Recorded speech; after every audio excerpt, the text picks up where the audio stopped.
Alors, Ça tourne. ça tourne, ouais, il faut faire attention là. Moi aussi, j'ai un peu le tournis, mais ça va le faire. Alors, du coup, Morgane Le Chat, toi, tu es créateur de contenu, vulgarisateur scientifique. Est-ce que, en quelques mots, tu peux nous présenter ce que tu fais et nous dire un peu plus sur ton contenu? Oui, tout à fait. Alors là, je viens en posture de créateur de contenu scientifique aujourd'hui, mais j'ai une double casquette. Je suis enseignant de physique-chimie de base, et je pense que c'est ça qui va être intéressant, c'est de revenir sur comment un prof de physique-chimie se retrouve ici, à Bercy, aujourd'hui avec toi. Et bah, justement, ravi d'en savoir plus. Donc, prof, en même temps créateur de contenu, toi, à chaque fois, ce qui t'intéresse, c'est la transmission, c'est de Ouais. pouvoir transmettre tout ce que tu sais aux autres. Comment est-ce que ça démarre comment est-ce que ça se traduit aujourd'hui? Ok, bah, je vais faire un petit retour en arrière du coup sur mon parcours. Quand j'étais ado, j'avais un grand-père du coup qui était pompier et je me disais je veux faire quelque chose qui aide les gens, mais je savais pas trop quoi. Du coup, j'ai commencé par faire tous les diplômes pour être sauveteur et je voulais faire pompier comme mon grand-père, mais mes parents m'ont dit attention, fais des études d'abord. Voilà, parce qu'après le bac, j'avais un peu l'idée de partir. Et en fait, je me suis orienté vers un cursus scientifique. J'étais un gamin qui adorait faire des expériences, qui regardait C'est pas sorcier à chaque fois en rentrant de l'école.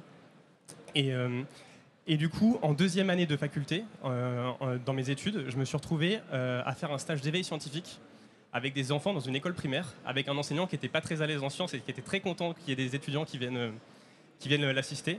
Et quand j'ai vu du coup la réaction des élèves, qu'on a commencé à mettre en place la démarche scientifique, se poser une question, formuler une hypothèse, en tirer des observations qui permettent d'arriver à une conclusion, je me suis dit ok, j'ai envie de faire ça, c'est aider les gens, mais en transmettant du savoir, en mettant les gens en posture d'apprentissage. Et depuis tout petit, j'avais une autre passion, c'était faire des vidéos. Je jouais avec le caméscope de mon père.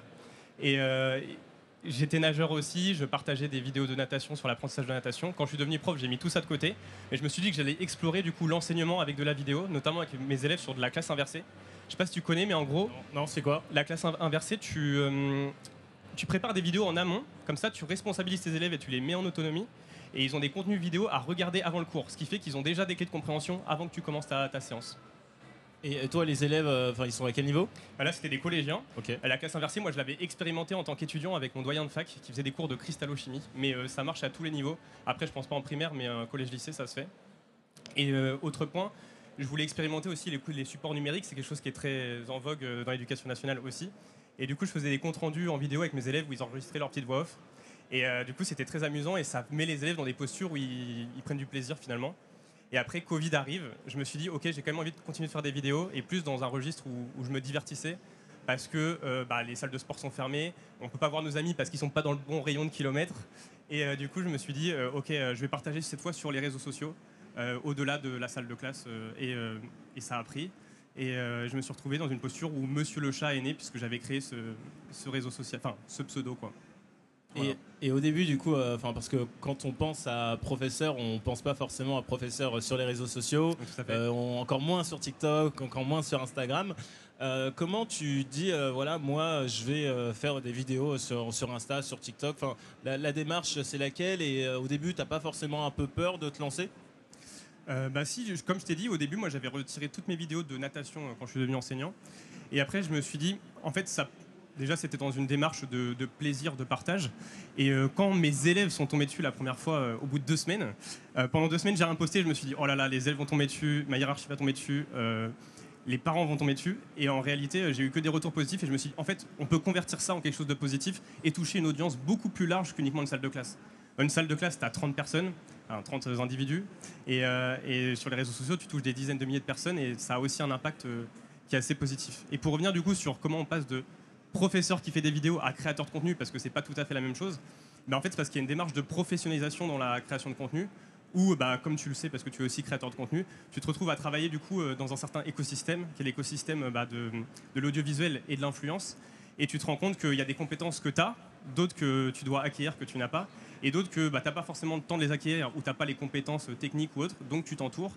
Et du coup, tu montes une petite équipe, ou en tout cas, ponctuellement, tu travailles avec des gens aussi en freelance, pour être à la hauteur de la professionnalisation de ce travail. Et du coup, tu te retrouves à travailler avec des institutions, des partenaires, des marques, et ça fait que tu deviens en fait entrepreneur alors qu'à la base c'était un petit projet, mais tu te retrouves du coup avec quelque chose qui prend de l'ampleur, et c'est aussi pour ça qu'on peut faire le lien avec l'entrepreneuriat.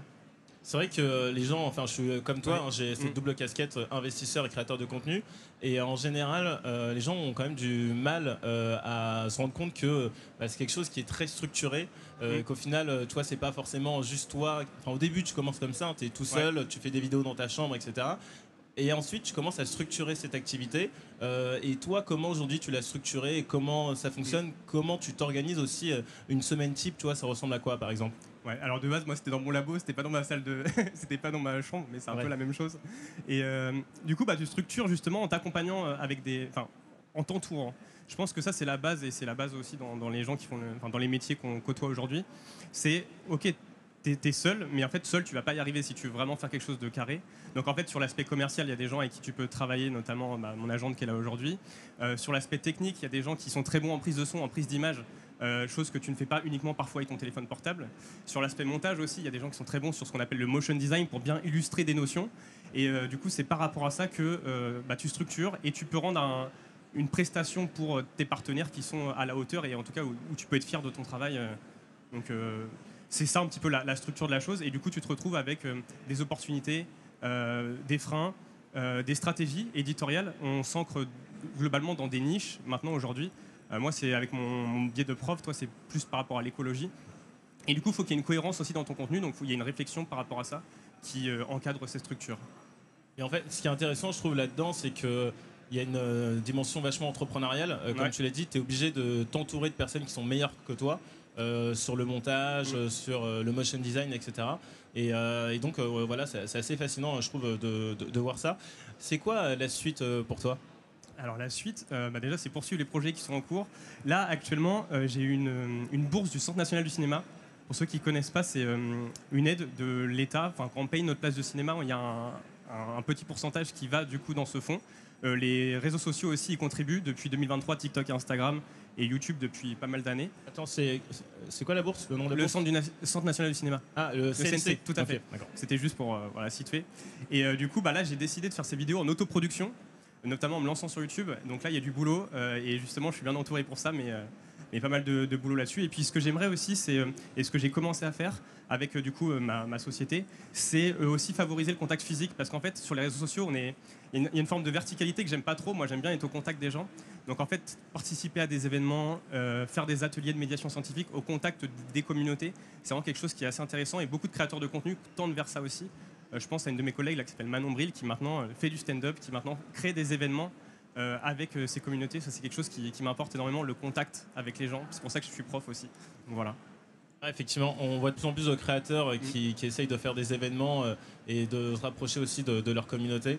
Que ce soit par exemple sur tu vois, tu as des gens qui ont commencé à faire de l'humour, maintenant qui font du stand-up, d'autres qui font des podcasts et maintenant qui en font du podcast en live dans des salles de spectacle. Tout à fait. Donc c'est vrai qu'au final, les réseaux sociaux, on peut dire que ça a tendance un peu à nous éloigner, mais si on l'utilise bien de la bonne manière, ça peut aussi permettre de créer du contact et surtout passer du virtuel au réel.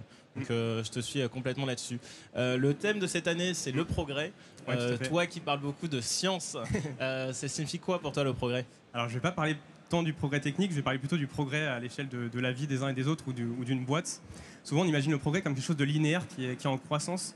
Moi je vois plutôt comme quelque chose d'un chemin assez horizontal où en fait il y a une certaine cohérence et on suit comme une forme de continuité où en fait on se sent bien parce qu'on est stable et dans une certaine forme de cohérence. Alors forcément des fois il y a des creux, des fois il y a des hautes vagues, mais moi ce que j'aime entre guillemets dans le progrès, c'est une certaine forme de sobriété. Toi qui parles d'écologie, je pense que tu vois ce que je veux dire. C'est que j'aspire pas à me dire je vais faire des millions d'euros et être multimillionnaire, juste suivre mon chemin et être bien dans sa peau et dans sa vie.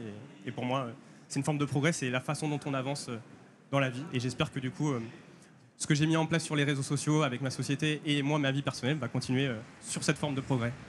Trop cool. Merci beaucoup. N'hésitez pas à aller le suivre. C'est Monsieur le Chat sur les réseaux sociaux. Il parle de science, vulgarisation. On apprend beaucoup de choses. C'est vraiment passionnant. Merci encore. À très vite.